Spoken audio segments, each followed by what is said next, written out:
Hello students, previous lecture के अंदर हमने किया था oxides of nitrogen and phosphorus and their structure. आज के लेक्चर में हम करेंगे oxo acids of nitrogen and phosphorus and their structures and उनकी एसिडिक स्ट्रेंथ को अरेंज करेंगे in decreasing and increasing order. और इसके साथ ही एक और टॉपिक कवर करेंगे इसी वीडियो के अंदर, allotropes of phosphorus which is red, black and white phosphorus. Start करते हैं हम ऑक्सो एसिड्स ऑफ नाइट्रोजन से। Oxo acids of nitrogen. आपका फर्स्ट ऑक्सो एसिड है नाइट्रोजन का H2N2O2। इसका नेम होगा हाइपोनाइट्रस एसिड।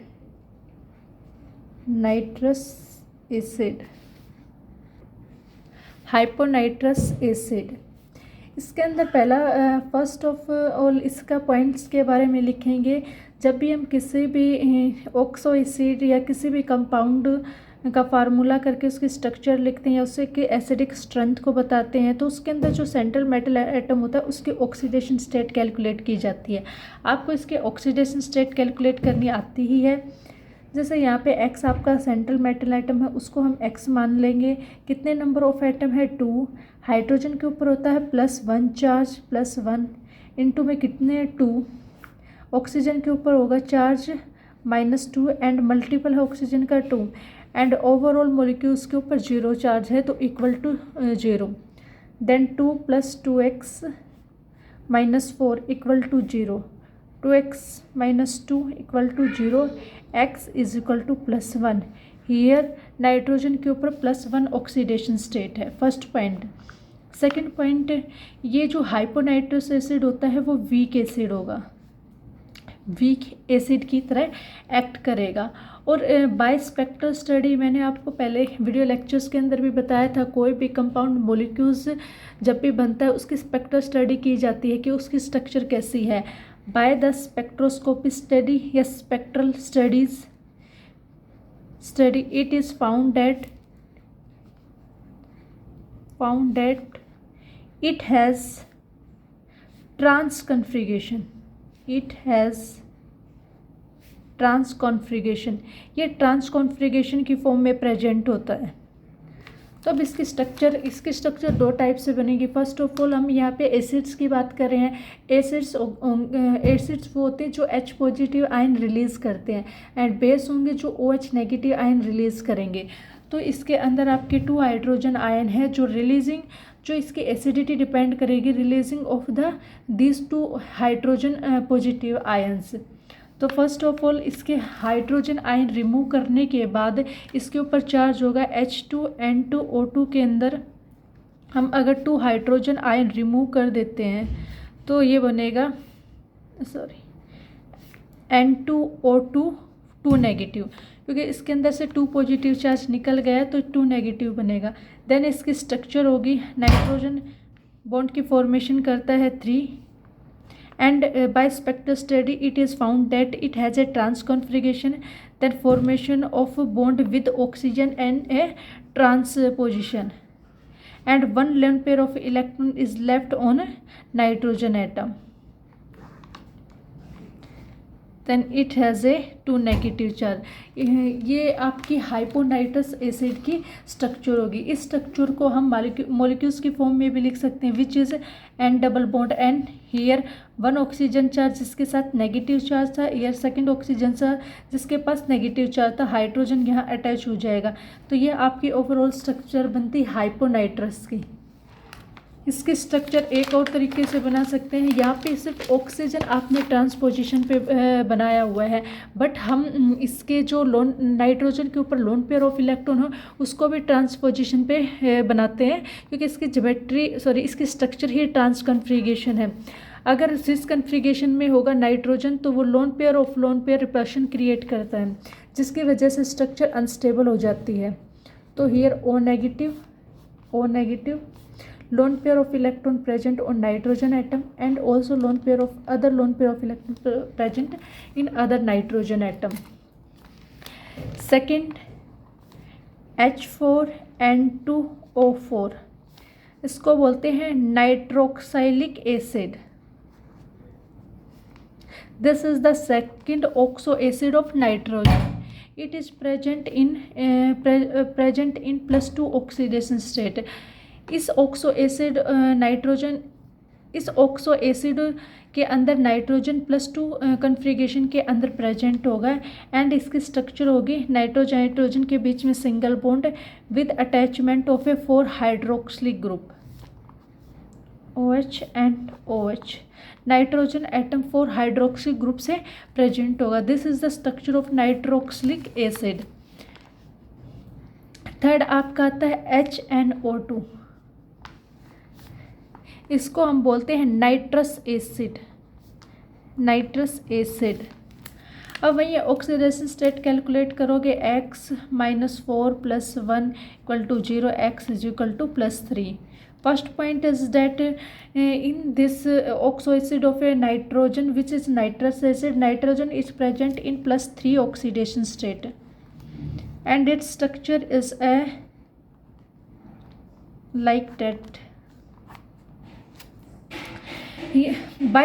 आपको पता है कि जो स्ट्रक्चर है कंपाउंड की बाय स्पेक्ट्रोस्कोपी से पता लगती है, तो by x-ray and Raman spectro study reveals that it has a angular structure with angle 132 degree and the bond length between nitrogen and oxygen is 113 picometre. Here HNO2, यहाँ पे जो H आयंस है वो इसकी एसिडिक स्ट्रेंथ को बताएगा कि कितना जल्दी आपका H पॉजिटिव आयन रिमूव होता है उतना ही स्ट्रॉन्ग एसिड होगा। तो ये क्या करेगा, H पॉजिटिव प्लस में NO2 नेगेटिव, ये इसकी आयनिक स्ट्रक्चर है जो कि हमने यहाँ पे रिप्रेजेंट की है। तो ओवरऑल नेगेटिव चार्ज होगा 1 इसके ऊपर। तो सेकेंड पॉइंट है by x-ray and Raman spectral study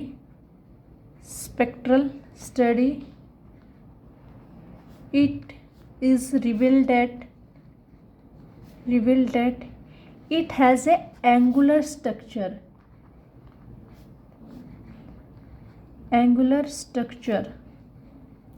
इसकी जो स्ट्रक्चर होगी वो एंगुलर। जो हमने पीछे जो स्ट्रक्चर की है वो है आपकी आयन की फॉर्म में। अगर हम इसके स्ट्रक्चर करते हैं in form of a wall acid, तो this is the structure of the nitrous acid. Fourth हम करते हैं HNO3। This is the fourth oxo acid of a nitrogen. इसको हम बोलेंगे नाइट्रिक एसिड। नाइट्रिक एसिड आप लैब में कॉमनली यूज़ करते हैं, ये एज ए स्ट्रॉन्ग एसिड की फॉर्म में प्रेजेंट होगा। First of all calculate the oxidation state of nitrogen in HNO3। मैं जितने भी ऑक्सो एसिड है मैं फर्स्ट ऑफ ऑल बोलते जा रही हूँ कि इसके ऑक्सीडेशन स्टेट कैलकुलेट करनी होती है, क्योंकि इसके ऑक्सीडेशन स्टेट से एसिडिक स्ट्रेंथ को अरेंज किया जाएगा। तो इसके अंदर हम hydrogen +1, nitrogen X and -6 = 0 which is equal to +5 oxidation state of nitrogen atom in nitric acid. Now HNO3 के अंदर आपका जितना जल्दी H पॉजिटिव आयन रिमूव होगा उतना ही वो एसिडिक स्ट्रेंथ को शो करेगा। तो इसको जब हम आयनिक फॉर्म में लिखते हैं H पॉजिटिव प्लस में NO3 नेगेटिव चार्ज है। तो nitrogen formation of the bond with nitrogen 1, this ये लेवल स्ट्रक्चर है जो कि आपने पहले भी की होगी, आप इसको बना सकते हो। जैसे नाइट्रोजन के ऊपर होंगे आपके 5 वैलेंस इलेक्ट्रॉन, 3 के साथ बॉन्ड की फॉर्मेशन करेगा, 2 loan pair of electron second oxygen atom को देगा, कोऑर्डिनेट बॉन्ड की फॉर्मेशन करेगा। अगर नेक्स्ट हम रेजोनेटिंग स्ट्रक्चर बनाएंगे तो उसके अंदर क्या होगा, नाइट्रोजन इस वाले ऑक्सीजन एटम को अपने loan pair of electron donate करेगा एंड हियर डबल बॉन्ड की फॉर्मेशन करके ऑक्सीजन के साथ ऑक्टेट कंप्लीट करेगा। इधर 1 सिंगल बॉन्ड की फॉर्मेशन करके ऑक्सीजन के साथ विद नेगेटिव चार्ज जो कि वॉल वोल कंपाउंड के ऊपर है वो नेगेटिव चार्ज यहाँ पे आएगा। ऐसे ही रेजोनेटिंग स्ट्रक्चर बन जाएगी, आप अल्टरनेटिंग कोऑर्डिनेट बॉन्ड ट्रांसफ़र करते जाओगे। तो here formation of the NO3 negative ion, then HNO3 की स्ट्रक्चर करेंगे हम। This is the structure of the nitric acid. इसके जो हाइड्रोजन ऑक्सीजन के बीच में बॉन्ड प्रेजेंट होता है उसकी बॉन्ड लेंथ होगी 0.96 एमस्टोन। ये जो डाटा है वो स्पेक्ट्रोस्कोपी से ही आया है, ये एक स्टैंडर्ड डाटा है, ये आपको ऐसे ही लर्न करना पड़ेगा। ऑक्सीजन, हाइड्रोजन और नाइट्रोजन के बीच में जो बेंडिंग होती है उसका एंगल होगा 102 डिग्री, एंड ये एंगल होगा इधर 116 degree, and this is the 130 degree angle, and the bond length between the nitrogen and oxygen is 1.121 एमस्टोन. By spectroscopy data, it is found that it has a planar symmetry. Planar symmetry.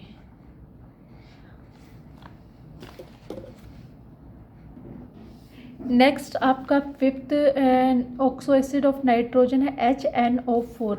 इसको हम बोलेंगे peroxynitric acid, nitric peroxynitric acid.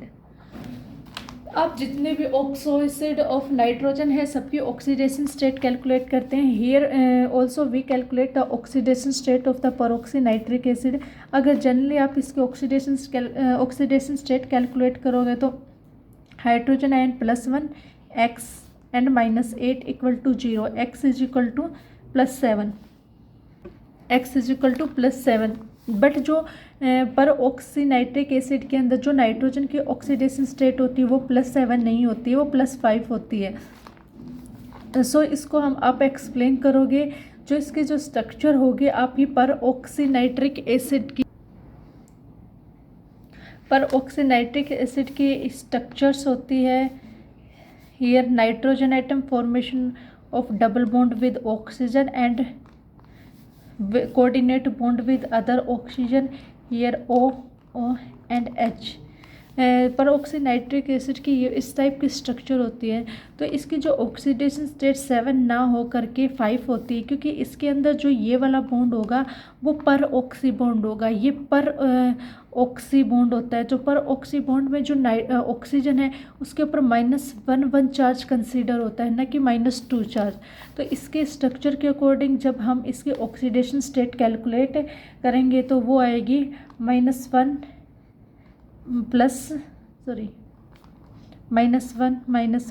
Hydrogen +1, here X oxygen -2, other oxygen is also -2, then X -1 -2 -2 -2 +1, then X is equal to -6 +1 equal to 0, X is equal to -5, X is equal to +5।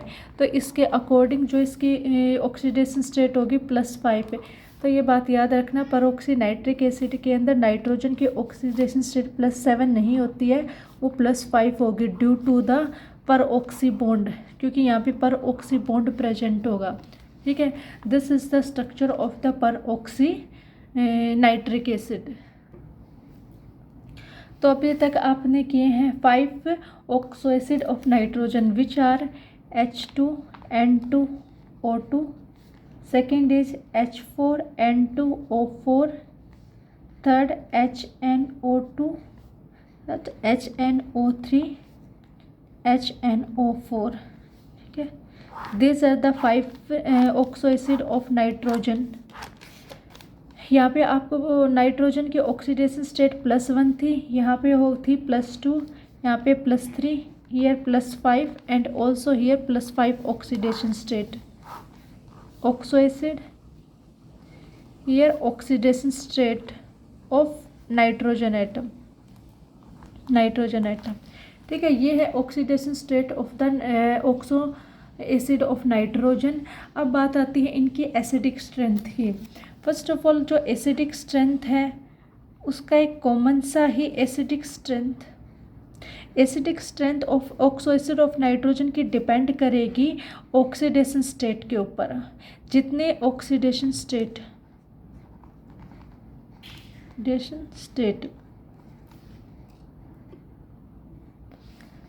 Oxidation state के ऊपर इसकी acidic strength depend करती है। First of all तो क्या होता है कि अगर सेंट्रल मेटल एटम की ऑक्सीडेशन स्टेट जितनी ज़्यादा होगी तो सेंट्रल मेटल एटम क्या, जैसे आपका एग्जांपल लेती हूँ HNO3, ठीक है। अगर जो आपकी नाइट्रोजन है अगर इसकी ऑक्सीडेशन स्टेट हाई होती है, means oxidation state high means उसके ऊपर उतना ही ज़्यादा पॉजिटिव चार्ज होगा। जितना ज़्यादा पॉजिटिव चार्ज होगा वो ऑक्सीजन से सराउंडिंग जो एटम से अपने इलेक्ट्रॉन्स को उतनी ही फोर्सली विड्रॉ करेगी, और जितना फोर्सली विड्रॉ करेगी उसके साथ हाइड्रोजन के साथ उसका बॉन्ड उतना ही ज़्यादा पोलर होगा। और polar means separation of the positive and negative charge. जितनी ज़्यादा पोलैरिटी होगी उतनी ही ईज़िली रिमूव करेगा हाइड्रोजन आयन को, और जितना ज़्यादा ईज़िली रिमूव करेगा वो उतना ही स्ट्रॉन्ग एसिड होगा। तो इसकी main oxo acid of nitrogen के अंदर बात आती है कि हाई जितनी ज़्यादा ऑक्सीडेशन स्टेट होगी उतनी ही एसिडिक कैरेक्टर ज़्यादा होगा। तो इसका मतलब क्या हुआ, डाउन द ग्रुप जाओगे तो acidic character of the oxy acid increase होता जाएगा with increasing of the oxidation state. अब जो एसिडिक स्ट्रेंथ होती है वो सिर्फ ऑक्सीडेशन स्टेट पे डिपेंड नहीं करती, वो सराउंडिंग पे number of the electronegative atom, number of the oxygen atom के ऊपर भी डिपेंड करेगी। वो डिपेंड करता है कि ऑक्सीजन के साथ आपका हाइड्रोजन ग्रुप अटैच है या oxygen without hydrogen group hydrogen atom के साथ अटैच है। फॉर एग्जांपल मान लो मैं एक जनरल सा एग्जांपल लेती हूँ ए एटम, अब इसके अंदर दूसरा लेती हूँ बी एटम। अब डिपेंड करता है कि ऑक्सीजन ए से डायरेक्ट अटैच है या विद हाइड्रोजन ग्रुप अटैच्ड है, तो इस पॉसिबिलिटी के ऊपर भी डिपेंड करती है। But in oxo acid of a nitrogen आप सिर्फ एक जनरल सा फंडा याद करोगे, ऑक्सीडेशन स्टेट नाइट्रोजन की ऑक्सीडेशन स्टेट के ऊपर उसकी एसिडिक स्ट्रेंथ डिपेंड करती है। अगर किसी ऑक्सो एसिड में नाइट्रोजन की ऑक्सीडेशन स्टेट हाई है तो इसका मतलब उसकी एसिडिक स्ट्रेंथ ज़्यादा होगी, क्योंकि जितनी ज़्यादा ऑक्सीडेशन स्टेट होती है वो उतना ही स्ट्रांगली इलेक्ट्रॉन को अपने ऊपर अट्रैक्ट करता है। सेकेंड, अब हम चलते हैं ऑक्सो एसिड ऑफ फास्फोरस के टॉपिक पे। फर्स्ट है आपका H3PO2, इसको बोलोगे फॉस्फोरस एसिड। हमें इनकी स्ट्रक्चर्स करनी है और इनकी एसिडिक स्ट्रेंथ को अरेंज करना है in increasing and decreasing order. अब इसके अंदर आपका first of all calculate the oxidation state of phosphorus which is very easy to calculate, तो +3 + x टू इक्वल टू 0, तो x इज इक्वल टू +1। तो here the oxidation state of phosphorus is +1 and it is called phosphorus acid. अब इसके structures करेंगे। आपको पता है कि जो फॉस्फोरस एटम है 5 बॉन्ड की फॉर्मेशन करता है, तो हियर फॉस्फोरस एटम फॉर्मेशन, अब इसके हम 5 बॉन्ड बनाएंगे with 3 nitrogen atom and 2 oxygen atom, then double bond OH H and H। अब इसके ये है structure of the phosphorus acid. First point is that in this structure phosphorus acid the phosphorus atom present in +1 oxidation state. And second point is that phosphorus attach with the 2 oxygen atom. One phosphorus is found double bond with the oxygen atom. In this structure one phosphorus double bonded with the oxygen atom and second। इस structure के अंदर आप देखोगे कि आपको ना जो theory के अंदर किसी भी स्ट्रक्चर की थ्योरी जो लिखनी होती है उसी स्ट्रक्चर्स को देख के लिखनी होगी। इसके अंदर फॉस्फोरस ऑक्सीजन के साथ डबल बॉन्ड की फॉर्मेशन कर रहा है एंड फॉस्फोरस दूसरे ऑक्सीजन के साथ OH ग्रुप के थ्रू अटैच्ड है। तो इसके अंदर क्या होगा, 1p double bond O and second 1p OH bond. And fourth phosphorus attach है हाइड्रोजन के साथ 2pH बॉन्ड। अब जब भी हम बात करेंगे एसिडिक स्ट्रेंथ की, तो आप देखोगे जो आपका फॉस्फोरस हाइड्रोजन के साथ अटैच है, इससे आप इसकी एसिडिक स्ट्रेंथ कैलकुलेट नहीं करोगे, एसिडिक स्ट्रेंथ कैलकुलेट नहीं करोगे। जो फॉस्फोरस एसिड की एसिडिक स्ट्रेंथ जिससे कैलकुलेट की जाएगी वो इस ग्रुप के थ्रू की जाएगी, क्योंकि ये वाला आपका आयनेबल हाइड्रोजन होगा जो कि ऑक्सीजन के साथ अटैच है, और ये दोनों हाइड्रोजन से एसिडिक स्ट्रेंथ कैलकुलेट नहीं की। तो इसके अंदर आप बोलोगे यहाँ पे दो जो पीएच ग्रुप है, फास्फोरस एंड हाइड्रोजन का बॉन्ड है, वो नॉन आयनेबल बॉन्ड, एंड ये बॉन्ड होगा। तो calculate the acidic strength by this bond. ठीक है, अब इसके अंदर जब भी एसिडिक स्ट्रेंथ कैलकुलेट करने का मेथड आता है, उसके अंदर क्या होगा कि यहाँ पे जो ऑक्सीजन एटम है वो इलेक्ट्रॉन विड्रॉइंग ग्रुप है। इलेक्ट्रॉन विड्रॉइंग ग्रुप क्या करेगा, इलेक्ट्रॉन को अपने ऊपर खींचेगा। जब ये इलेक्ट्रॉन को अपनी तरफ खींचेगा तो इस सेंट्रल मेटल एटम को पॉजिटिव बनाएगा। अब ये सेंट्रल मेटल एटम है जो कि पॉजिटिव है, तो वो क्या करेगा, अपनी इलेक्ट्रॉन की रिक्वायरमेंट को कंप्लीट करने के लिए साइडों से इलेक्ट्रॉन का खींचना स्टार्ट कर देगा। और यहाँ पे ऑल्सो इलेक्ट्रोनेगेटिव एटम है, यहाँ पे पॉजिटिव चार्ज, यहाँ पे भी पॉजिटिव चार्ज। तो फास्फोरस क्या, ये यहाँ से इलेक्ट्रॉन को विड्रॉ करेगा, फास्फोरस यहाँ से इलेक्ट्रॉन को विड्रॉ करेगा, बट इसकी इलेक्ट्रोनेगेटिविटी ज़्यादा है तो ये यहाँ से इलेक्ट्रॉन को विड्रॉ करेगा और इस वाले बॉन्ड को पोलर बना देगा। ठीक है, जितना ज़्यादा ये बॉन्ड पोलर होगा, इसके पास partially negative charge partially positive charge, इस बॉन्ड की पोलरिटी पे डिपेंड करेगा, इस बॉन्ड की पोलरिटी पे डिपेंड करेगी फॉस्फोरस एसिड की एसिडिक स्ट्रेंथ। ये बॉन्ड जितना ज़्यादा पोलर होगा उतनी ही एसिडिक स्ट्रेंथ ज़्यादा होगी।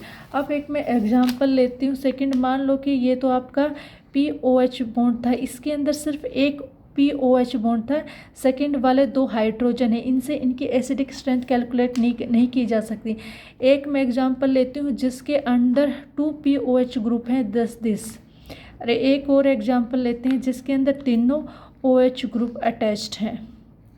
ठीक है, अब अगर हम इनकी एसिडिक स्ट्रेंथ कैलकुलेट करें, फर्स्ट ऑफ ऑल इनकी आप ऑक्सीडेशन स्टेट कैलकुलेट करोगे, इसको आप बोलोगे H3PO3, here H3P123O4। ठीक है, H3PO4, here oxidation state X, my 3 plus X minus 8X equal to 5। यहाँ पे +5 ऑक्सीडेशन स्टेट है, यहाँ पे आपकी +3 आई। H3PO3 के अंदर +3 ऑक्सीडेशन स्टेट आएगी। ठीक है, यहाँ पे +1 ऑक्सीडेशन स्टेट, +3 +5। ठीक है, अब बात आती है एसिडिक स्ट्रेंथ की। अगर मैंने आपको पहले जो यहाँ पे कंसेप्ट बताया था, सेम कंसेप्ट, जब ये इलेक्ट्रॉन मान लो इस यहाँ पे जो इलेक्ट्रोनेगेटिव एटम है इसने 100% इलेक्ट्रॉन अपनी तरफ खींचे, यहाँ पे पॉजिटिव चार्ज, देन ये मीन्स जितनी अमाउंट ऑफ एनर्जी से ये इलेक्ट्रॉन अपनी तरफ खींचेगा उतना अमाउंट ऑफ पॉजिटिव इसको बनाएगा एंड ये बॉन्ड पोलर होगा। बट अगर यही सेम कंसेप्ट हम यहीं लेके चलते हैं, यहाँ पे इलेक्ट्रोनेगेटिव एटम इलेक्ट्रॉन को अपनी तरफ अट्रैक्ट करेगा, तो अब यहाँ पे इन दो बॉन्डों, ये जो दो इधर बॉन्ड है इसके ऊपर इसका इफेक्ट पड़ेगा। मान लो यहाँ पे 100% था तो यहाँ पे सिर्फ एक OH बॉन्ड था, तो इसका इफेक्ट 100% यहाँ पे जाता है। बट जब ये इलेक्ट्रॉन को अपनी तरफ खींचेगा, यहाँ पे दो बॉन्ड है तो यहाँ पे 50-50% डिवाइड हो जाएगा। मीन्स ये वाला बॉन्ड ज़्यादा पोलर है कंपेयर टू दिस बॉन्ड। इस हाइड्रोजन को निकलने की चांस, जल्दी निकलने के चांस ज़्यादा होते हैं compare to this. Same concept अगर हम यहाँ लगाएंगे तो यहाँ पे सेम जितना अमाउंट, जितनी एनर्जी से, जितने फोर्स से ऑक्सीजन यहाँ पे इलेक्ट्रॉन को अपनी तरफ विड्रॉ करेगा, वो परसेंटेज इन तीनों के अंदर डिवाइड होगी। मान लो ये 100% है तो 33% ये बॉन्ड पोलर होगा, 33% ये बॉन्ड पोलर होगा एंड 33% ये बॉन्ड पोलर होगा। अब किसी भी बॉन्ड के ऊपर 33% है, यहाँ पे 100% है, तो जिसका बॉन्ड जितना ज़्यादा पोलर होगा उसकी एसिडिक स्ट्रेंथ उतनी ही ज़्यादा होगी। तो इस कंसेप्ट से क्या हुआ कि सबसे ज़्यादा एसिडिक करेक्टर ये होगा, देन ये। तो according to this concept phosphorus acid के अंदर अगर oxidation state of the phosphorus atom की ज़्यादा है तो उसकी एसिडिक स्ट्रेंथ कम होती जाती है। Second point is that first point आपको मैंने बताया कि अगर ऑक्सीडेशन स्टेट इंक्रीज होती है, ऑक्सीडेशन स्टेट अगर इंक्रीज होती है फॉस्फोरस की, एसिडिक स्ट्रेंथ के अगर ऑक्सीडेशन स्टेट इंक्रीज होगी फॉस्फोरस एटम की, ऑक्सीडेशन स्टेट इंक्रीज होगी फॉस्फोरस एटम की इन oxo acid of phosphorus, it means its acidic strength decreasing। और ये कंसेप्ट बिल्कुल ही अपोजिट है इन ऑक्सो एसिड ऑफ नाइट्रोजन में। It means acidic strength decreases. Second point, अगर number of oxygen atom directly attached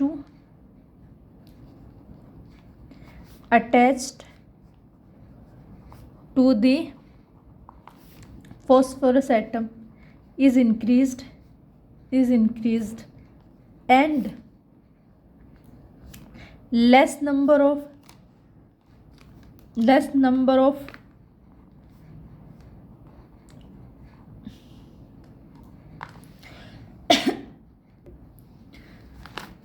protonated oxygen atom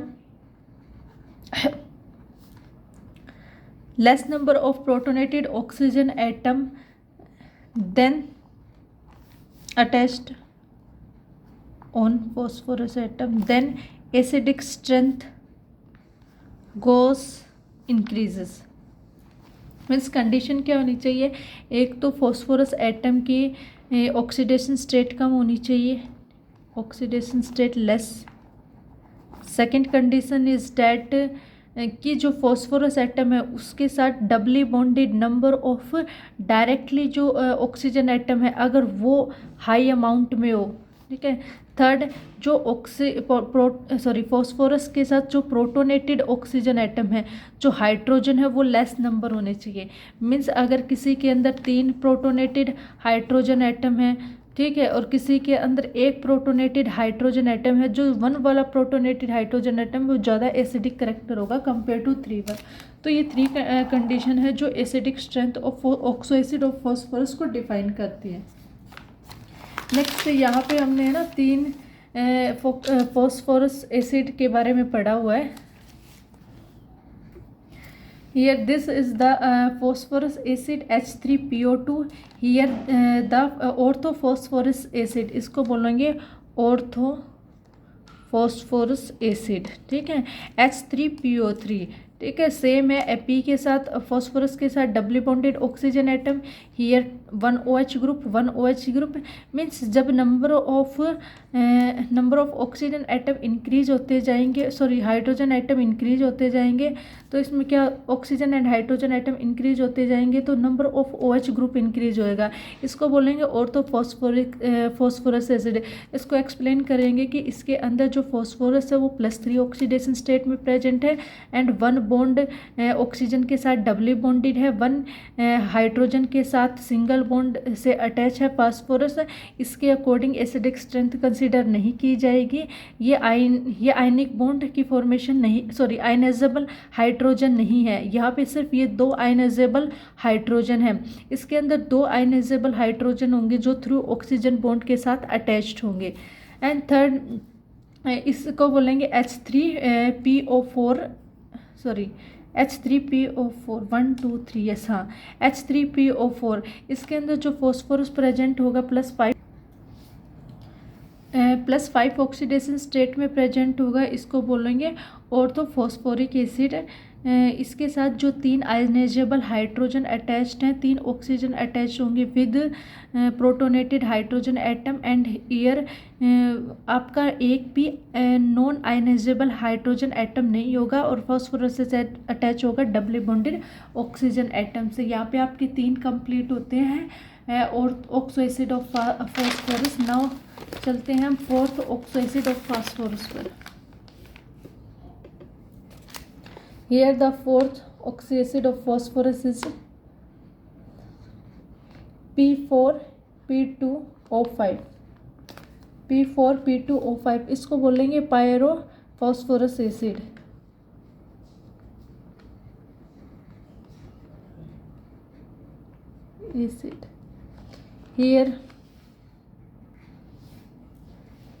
Here first calculate the oxidation state of phosphorus 2x 10 plus 4x is equal to -6/2 3. So here phosphorus is present in +3 oxidation state. Now formation of 2 phosphorus atom here for then phosphorus 5 bond की formation करेगा 1 2 3 4 5। ठीक है, यहाँ पे second phosphorus doubly bonded with oxygen atom. जब भी आप oxo acid और फॉस्फोरस की बॉन्ड की फॉर्मेशन करते हैं तो फर्स्ट ऑफ ऑल फॉस्फोरस के साथ doubly bonded oxygen atom attach करोगे, क्योंकि जितने भी आपके फॉस्फोरस या फॉस्फोरिक एसिड है ये मोस्ट कॉमन ये सबके अंदर आएगा कि फॉस्फोरस डबली बॉन्डेड ऑक्सीजन के एटम के साथ अटैच होगा। देन उसकी वैलेंसी कंप्लीट करेंगे। ठीक है, तो यहाँ पे आपके थे H4P2O5 P2 1 2 oxygen hydrogen then 1 hydrogen 1 OH group 1 OH group 1 2 3 4 and 1 5। ठीक है, this is the structure of the pyrophosphoric acid. अगर इसके अंदर हम एसिडिक स्ट्रेंथ अगर इसकी हम एक्सप्लेन करेंगे तो यहाँ पे दोनों तरफ से इलेक्ट्रॉन को विड्रॉ करेगा अपने साथ एंड जो ऑक्सीजन एटम मिड में प्रेजेंट है वो भी इलेक्ट्रॉन का विड्रॉ करेगा। ठीक है, फिफ्थ इज H4P2O6। इसको हम बोलेंगे हाइपोफॉस्फोरिक एसिड फोरिक acid. Now the structure of the hypophosphoric acid is first of all phosphorus make doubly bonded with phosphorus attach doubly bonded with the oxygen atom and then one bond with OH group, one bond with OH group, here OH and here OH 1 2 3 4 5 6 1 2 3 4 and this formation of the यहाँ पे हम जितने भी atom attached हैं उनकी valency के according उनके bond को कैलकुलेट करेंगे। यहाँ पे फॉस्फोरस 5 बॉन्ड से अटैच है, ऑक्सीजन 2 बॉन्ड से, हाइड्रोजन 1 बॉन्ड से। देन इसके अंदर जितने भी एटम उन सबकी वैलेंसी कंप्लीट है। This is the structure of hypophosphoric acid. अगर इसको आप थ्योरी के फॉर्म में एक्सप्लेन करोगे तो क्या बोलोगे कि हाइपोफॉस्फोरिक एसिड के अंदर 2 फॉस्फोरस एटम है जो कि डबली बॉन्डेड ऑक्सीजन के साथ अटैच्ड हैं एंड इसके अंदर जितने भी हाइड्रोजन एटम्स है सब प्रोटोनेटेड है, आयनाइजेबल है। तो इनकी जो एसिडिक स्ट्रेंथ डिपेंड करेगी इन चारों के ऊपर ही डिपेंड करेगी। नेक्स्ट एंड इसके अंदर आप इसके ऑक्सीडेशन स्टेट भी कैलकुलेट करोगे। H4P2O6 की 4 2x तो x 2x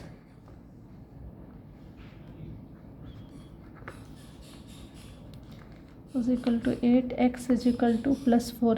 Here the oxidation state of phosphorus atom is a +4. Now next oxo acid of phosphorus is H4P2O7. This is also called diphosphoric acid. And here phosphorus is present in +5 oxidation state.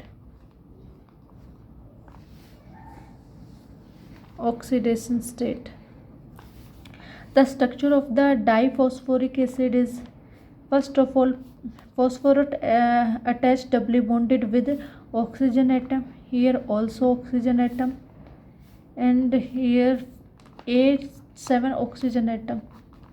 1 2 3 4 5 6 and 1 7. This is the structure of the diphosphoric acid. This is the structure of the diphosphoric acid. Third, HPO3.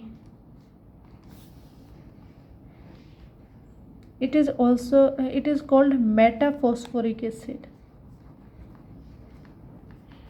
सबकी explanation according to structure के according ही चलेगी. तो इसको हम करेंगे P double bond O simple and with 1 OH and formation of 1 lone pair of electron. ठीक. This is the structure of the metaphosphoric acid. You can calculate the oxidation state of the phosphorus. Here the oxidation state of phosphorus is +5 and 1 oxygen atom is attached with phosphorus atom via double bond and 1 form a coordinate bond. Here phosphorus atom donates its lone pair of electron to the oxygen atom and formation of the coordinate bond and to make his covalence is complete. Next is H3PO5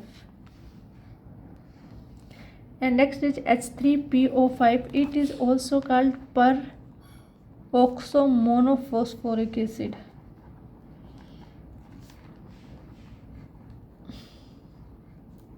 Phosphoric acid. Its structure is P double bond O, OH, OH, here OH. पहले जैसे हमने oxo acid of nitrogen का किया था, उसके अंदर पर oxy नाम का एक वर्ड आया था, वहाँ पे उसकी ऑक्सीडेशन स्टेट डिफरेंट थी इसके कंपैरिजन में. यहाँ पे अगर हम ऑक्सीडेशन स्टेट कैलकुलेट करेंगे तो 10 + 3 = 0. इसके अकॉर्डिंग इसके ऑक्सीडेशन स्टेट 7 आएगी. बट हियर आपकी पर ऑक्सो बॉन्ड प्रेजेंट है, तो यहाँ पे आप ऑक्सीजन -1 चार्ज लेके चलेंगे. ठीक है, तो उसके अकॉर्डिंग जब आप इसकी ऑक्सीडेशन स्टेट कैलकुलेट करेंगे वो डिफरेंट होगी, वो +7 नहीं होगी, +5 के अराउंड. PX -1 -1 -2 -2 -2 +1. तो यहाँ पे इसकी जो ऑक्सीडेशन स्टेट डिफरेंट होगी कंपेयर टू जो आप जनरल मेथड से निकालोगे, वो due to peroxy bond होगी. And this is the structure of the permonophosphoric acid. अब चलते हैं हम थर्ड टॉपिक के ऊपर, allotropes of the phosphorus. First allotrope है फॉस्फोरस का वाइट फॉस्फोरस. White phosphorus.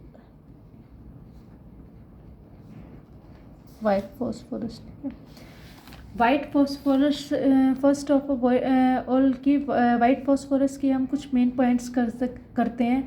जितने भी आपके फॉस्फोरस के एलोट्रोप्स हैं which is white, black and red, उसके अंदर सबसे मोस्ट कॉमन फॉर्म यही होती है. तो first point is that most common form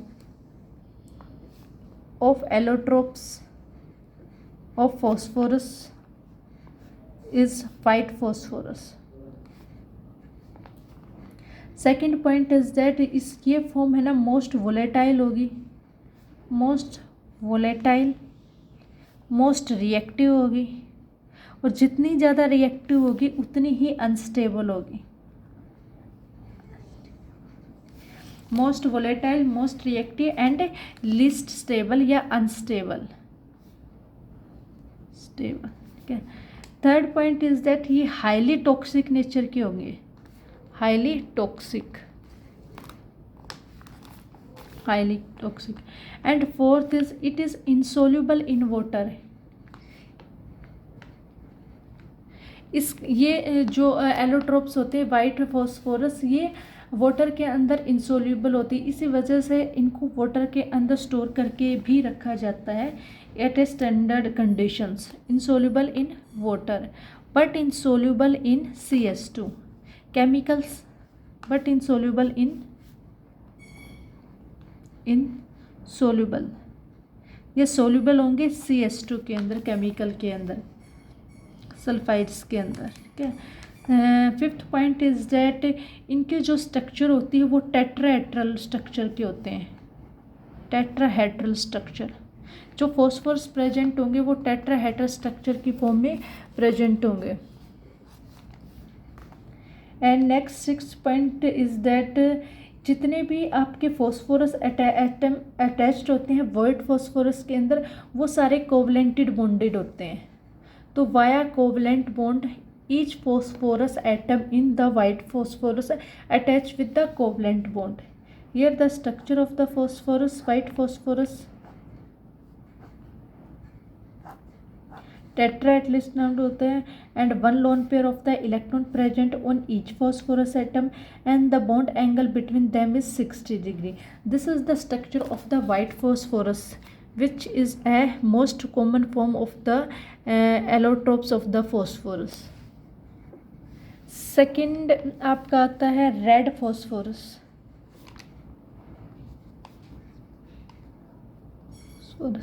ये सेकंड एलोट्रोप है फॉस्फोरस का, ठीक है।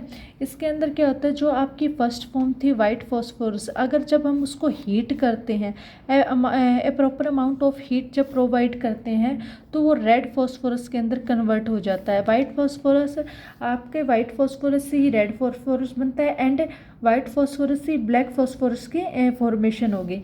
जब इसको हीट दी जाती है वो रेड फॉस्फोरस के अंदर कन्वर्ट हो जाता है, बट ये लेस रिएक्टिव होता है compare to white phosphorus, less reactive. In absence of air it is the less reactive. In absence of air and it is easy to handle. ये toxic nature का नहीं होता, that is why it is easy to handle.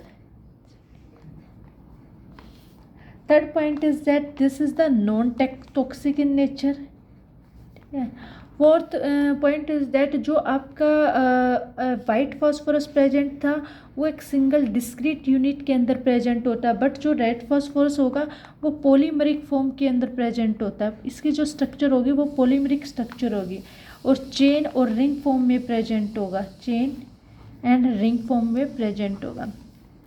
And last point is that about red phosphorus is phosphorus is present in pyramidal structure. आपका white phosphorus present था tetrahedral structure में, ये present होगा pyramidal with coordination number 3, ठीक है। तो here the structure of the red phosphorus, phosphorus ये present होगा पॉलीमरिक फॉर्म के अंदर।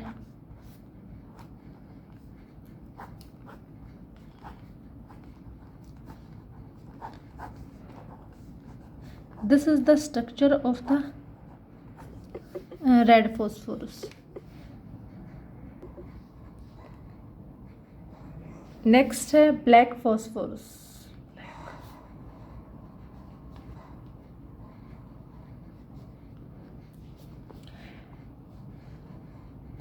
जो ब्लैक फॉस्फोरस की फॉर्मेशन होगी जब आप वाइट फॉस्फोरस को एट 200 डिग्री सेल्सियस पे हीट करते हो in a high pressure, not a standard temperature, pressure in a high pressure पे, देन फॉर्मेशन होती है ब्लैक फॉस्फोरस की। इसको मैं जस्ट समझाने की वे में शॉर्टकट फॉर्म में लिख रही हूँ। आपको मैंने जो नोट्स प्रोवाइड किए हैं आप उसके अकॉर्डिंग टू एग्ज़ाम में कैसे क्वेश्चन अटैम्प्ट किए जाते हैं आप उसके अकॉर्डिंग रीड करके करोगे। तो वाइट फॉस्फोरस को जब 200 डिग्री सेल्सियस टेम्परेचर पे हीट किया जाता है इन हाई प्रेशर तो ये कन्वर्ट हो जाता है ब्लैक फॉस्फोरस के अंदर। जो ब्लैक फॉस्फोरस का फर्स्ट पॉइंट है कि ये मेटालिक शाइनिंग होते हैं, और सेकंड इज ये कंडक्ट करते हैं बोथ इलेक्ट्रिसिटी एंड हीट, दोनों को कंडक्ट करते हैं, इलेक्ट्रिसिटी एंड हीट, ठीक है। और ये जो फॉर्म होगी ब्लैक फॉस्फोरस की ये मोस्ट स्टेबल फॉर्म होगी, मोस्ट स्टेबल फॉर्म, ठीक है। ब्लैक फॉस्फोर ये क्वेश्चन जनरली ऑप्शंस के अंदर आता है कि most stable form of the allotropes of phosphorus is black phosphorus. Fourth point is that ये भी प्रेजेंट होता है पॉलीमरिक फॉर्म के अंदर, और ये जैसे पॉलीमेरिक फॉर्म के अंदर प्रेजेंट होता है, उसकी जो स्ट्रक्चर होती है वो लेयर स्ट्रक्चर होती है। It's crystal made up double layer. और जितनी भी ये लेयर होती हैं वो जिग जैग फॉर्म में प्रेजेंट होती है in chain of phosphorus atom. तो इसकी जो स्ट्रक्चर होगी, दिस इज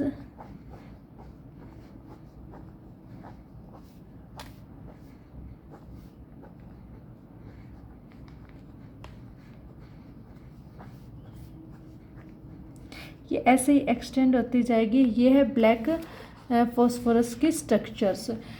इस यूनिट के, ये आपकी जो नाइट्रोजन फैमिली की यूनिट है आज अभी कंप्लीट होती है। नेक्स्ट कल से हम स्टार्ट करेंगे ऑक्सीजन फैमिली। Thank you.